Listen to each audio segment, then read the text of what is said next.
السلام علیکم، کیسے ہیں آپ سب؟ حاضر ہوں آج ایک اور بہت ہی پیاری اور ایک عظیم کہانی کے ساتھ۔ حضرت ابراہیم علیہ السلام کی عظیم قربانی۔ کبھی کبھی زندگی ہمیں ایک ایسے موڑ پر لا کھڑا کرتی ہے جہاں ہمیں اپنے یقین، اپنے صبر اور اپنے اللہ پر اعتماد کا امتحان دینا ہوتا ہے۔ یہ کہانی ہے ایک عظیم نبی کی، حضرت ابراہیم علیہ السلام کی۔ ایک دن حضرت ابراہیم علیہ السلام نے خواب میں دیکھا کہ وہ اپنے پیارے بیٹے حضرت اسماعیل علیہ السلام کو اللہ کی راہ میں قربان کر رہے ہیں۔ یہ خواب مسلسل 3 راتوں تک آیا، اور چونکہ انبیاء کے خواب وہی ہوتے ہیں تو حضرت ابراہیم علیہ السلام سمجھ گئے کہ یہ اللہ کا حکم ہے۔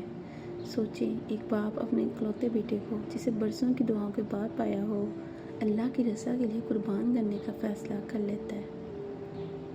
حضرت ابراہیم علیہ السلام نے اپنے بیٹے سے فرمایا، بیٹے، میں نے خواب میں دیکھتا ہوں کہ میں تجھے ذبح کر رہا ہوں، تو بتا تیرا کیا خیال ہے؟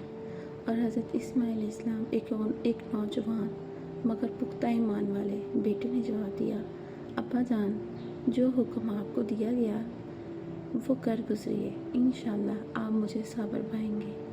کتنی عظیم بات ہے، باپ بھی فرمانبردار، بیٹا بھی مطیع، اللہ کا حکم دنیا کی ہر محبت سے بڑھ کر۔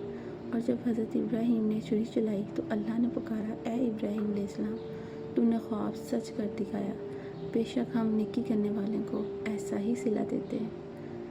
سورۃ الصفات آیت نمبر 105۔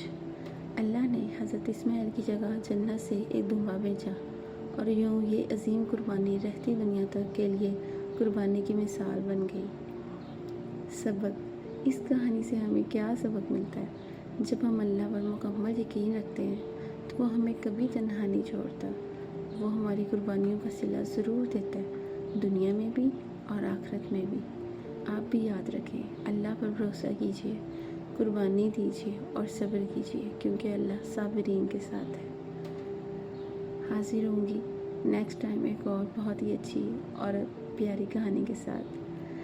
جب آپ یہ کہانی سنیں تو لازمی اپنے بچوں کو رات کے وقت سوتے وقت یہ کہانی ضرور سنایا کریں۔ انبیاء علیہ السلام کے متعلق ہمارے بچوں کو نالج ہونا بہت ضروری ہے۔ اگر آپ چاہیں تو اس کہانی کو تھوڑا مزید اپنے الفاظ میں آسان کر کے بھی سنا سکتے ہیں۔ جزاک اللہ خیرہ۔